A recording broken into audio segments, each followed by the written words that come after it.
Esteban Ocon n'a pas compris la réputation d'Alonso. Le Français a vécu une saison fantastique.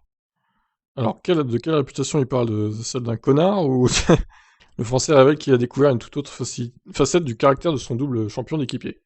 Oui, j'ai entendu beaucoup de choses à ce sujet, c'est sûr. Beaucoup de gens ont dit qu'il était très difficile de travailler avec Fernando, qu'il a la réputation de casser ses coéquipiers. Mais je voulais le voir de mes yeux. Je voulais voir si ce que les gens disaient était vrai. Et au final, ça ne l'était pas. Nous avons simplement eu une collaboration fantastique dans l'ensemble. Alors, tu peux pas dire que c'est pas vrai, parce que ça a été le cas à un long moment, hein, pour Alonso quand même. C'est juste que là, il a changé en fait, c'est tout. Mais c'est clair qu'il l'a fait, hein, dans le passé, donc faut pas remettre ça en question quand même, hein. C'est pas parce qu'il a changé maintenant qu'il a pas fait des conneries au niveau de ses équipiers à l'époque. Donc bon. Les deux hommes ont connu chacun les joies du podium, et Ocon sa première victoire. Le Français a également découvert comment Alonso aborde la course automobile et les grands prix, ce qui l'a impressionné.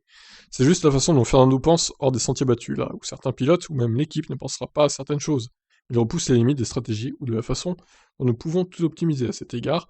J'ai vraiment appris beaucoup de choses. Très bien, bah, écoutez, très élogieux en tout cas. Ils s'entendent bien les deux, donc on espère que ça va continuer comme ça pour les années qui arrivent.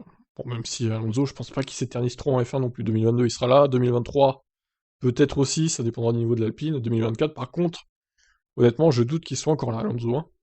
Bon, on en reparlera de toute façon. Je vous laisse réagir, ciao.